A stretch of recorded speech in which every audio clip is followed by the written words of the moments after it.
అదే RTV app వార్తల్ని క్షణాల్లో చదివే అవకాశం ఉంటుంది. ఒక న్యూస్ పేపర్, ఒక టెలివిజన్ ఛానల్ మీ చేతుల్లో ఎప్పుడూ ఉంటాయి. ఇదైతే మన ఎన్నికల్లో రాష్ట్రం అంతా పుష్ప అని విమర్శించారో అతను చేవిరెడ్డి భాస్కర్ రెడ్డి. ఆ భాస్కర్ రెడ్డి కూడా మన ఒంగోలులో వచ్చి పార్లమెంట్కి పోటీ చేయటం మనందరం కూడా చూసాం. అతని కొడుకునేమో హర్షిత్ రెడ్డి అని చెప్పేసి అతన్నేమో చంద్రగిరిలో వాళ్ళ అబ్బాయిని పోటీ చేశారు. వీళ్ళు ఏం చేశారంటే ఈ సైకో ప్రభుత్వం ఉండేటప్పుడు ఈ సైకో ముఖ్యమంత్రి ఇష్టారాజ్యంగా ప్రభుత్వ ఆస్తులన్నీ కూడా దోచుకోవడం జరిగింది. దాంట్లో చాలామంది భాగస్వాములు ఉన్నారు. దోచుకున్నది కాకుండా ఈరోజు ఈ చేవిరెడ్డి భాస్కర్ రెడ్డి ఒక కంపెనీని క్రియేట్ చేసి సిఎంఆర్ ఇన్ఫ్రా ప్రైవేట్ లిమిటెడ్ అని చెప్పేసి కంపెనీని క్రియేట్ చేసి వాళ్ళ కొడుకు పైనే చేవిరెడ్డి హర్షిత్ రెడ్డి అనే పేరు పైన దాన్ని పెట్టుకోవటం 17 ప్లేసెస్లో 17 మెయిన్ ప్లేసెస్లో అంటే 17 జిల్లాల్లో మెయిన్ ప్లేసెస్ ఇది ఆర్టీసీ అవ్వచ్చు, ఆర్ఎన్బి అవ్వచ్చు, లేకపోతే ఏదైనా కూడా ప్రభుత్వ భూమి ఇవాళ మనకు ఒంగోలులో వచ్చే లోపలికి ఇది ప్రైమ్ లొకేషన్, ఇది సెంటర్ ఆఫ్ ద సిటీ. దీంట్లో 40 సెంట్లు భూమిలో ఈరోజు దీన్ని మొన్న ఫిబ్రవరిలో టెండర్ కాల్ఫర్ చేశారంటున్నారు. అది ఎవరికి తెలియదు. వాళ్ళ పాటికి వాళ్ళకి అగ్రిమెంట్ అయిపోయింది. ఇవాళ కావాలని చెప్పేసి మట్టి దోలటం ఇవన్నీ కూడా కార్యక్రమాలు చేస్తున్నారు.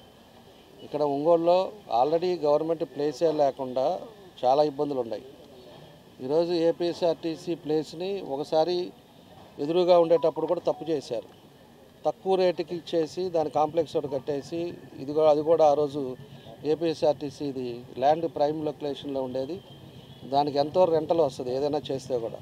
అలాంటి దాన్ని ఆ రోజు ఉండే పరిస్థితుల్లో కూడా ఇక్కడ ఉండే ఆయన దాన్ని ఇన్వాల్వ్ అయ్యి దానికి ఆగేశారు.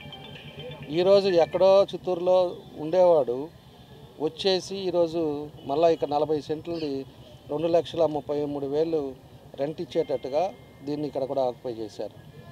కాబట్టి 17 చోట్ల రాష్ట్రంలో జరిగింది. కాబట్టి ఇది కూడా సీఎం ఆఫీస్కి కూడా మేము పంపించాం, ప్రభుత్వానికి కూడా తెలియపరిచాం. కాబట్టి ఇలాంటివన్నీ కూడా క్యాన్సిల్ చేయాలని చెప్పేసి మేము కూడా ముఖ్యమంత్రి దృష్టికి తీసుకెళ్తున్నాం. ఇక్కడ మాత్రం కట్టడానికి లేదు. వారి ఇన్ఫ్రా అయినా అవ్వచ్చు, లేకపోతే అతను దాదా అవ్వచ్చు, ఎవరైనా అవ్వచ్చు. ఇక్కడికి వచ్చి కానీ మళ్ళీ వర్క్ కూడా ఆపేయమని చెప్పేసి కూడా ఇప్పుడు మన ఆర్ఎం గారికి కూడా ఇన్స్ట్రక్షన్స్ ఇచ్చాం. ఆర్ఎం గారు కూడా వాళ్ళ పై వాళ్ళకు కూడా మేము తెలియపరుస్తాం, ఆపేస్తామని చెప్పేసి వాళ్ళు కూడా చెప్పారు. కాబట్టి ఇంకొక 17 చోట్ల ఎక్కడైతే ఉన్నాయో 16 చోట్ల అవి కూడా ఆపేయమని చెప్పేసి కూడా ప్రభుత్వానికి చెప్తాం. ఇలాంటి దుర్మార్గమైన పని ఎక్కడ ఏడైతే ఉన్నాయో అవినీతి డబ్బులు ఏ విధంగా సంపాదించాలో ఈ వైఎస్ఆర్ పార్టీ వచ్చిన తర్వాతే ఈరోజు ఈ రాష్ట్రం ఈ పరిస్థితులు తయారైనాయి. అవినీతి డబ్బు ఇష్టారాజ్యంగా సంపాదించి ఎలక్షన్లు వచ్చిన తర్వాత ఒక్కోడు 100 కోట్లు, లేకపోతే 150 కోట్లు, 200 కోట్లు ఇష్టారాజ్యంగా ఖర్చు పెట్టడం మన దగ్గర కూడా చూసాంగా. ఆయన ఎంపీకి పోటీ చేస్తే ఇంటింటికి బియ్యం పంచటం, చికెన్లు ఇవన్నీ పంచటం, వాళ్ళు ఇష్టారాజ్యంగా గిఫ్ట్లు ఇవ్వటం. ఎక్కడి నుంచి వచ్చింది చేవిరెడ్డి భాస్కర్ రెడ్డి అనేవాడి చరిత్ర ఏంటి? అతను ఎక్కడి నుంచి వచ్చాడు? ఎమ్మెల్యే కాకముందు అతని పరిస్థితి ఏంటి? అక్కడికి వచ్చాకేమో కేసీఆర్తో సంబంధాలు, అక్కడికి వెళ్ళాక తమిళనాడులో వేరే వాళ్ళతోటి మెయిన్ వాళ్ళతో సంబంధాలు, ఈడకి వచ్చాకేమో మెయిన్ వాళ్ళతో సంబంధాలు పెట్టుకొని రాష్ట్రాల్లో ఈ రకంగా ఈజీ అమౌంట్ ఎట్లాగా ఏది చేస్తే తక్కువ దాంతో వస్తుందని చెప్పేసి ఈ రకంగా చూసి ప్రజల ఆస్తులు ఇవన్నీ కూడా ప్రజలది. ఇది ఆర్టీసీ అన్నా ఈ ప్లేస్ అన్నా కూడా ప్రజలది, ప్రజలకు హక్కు ఉంది. ఇష్టారాజ్యంగా ఎవడు పడితే వాడు చేస్తే మాత్రం ఊరుకునేది లేదు, సహించం అది. కాబట్టే దీన్ని ఇలా వర్క్ ఆపేస్తున్నాం.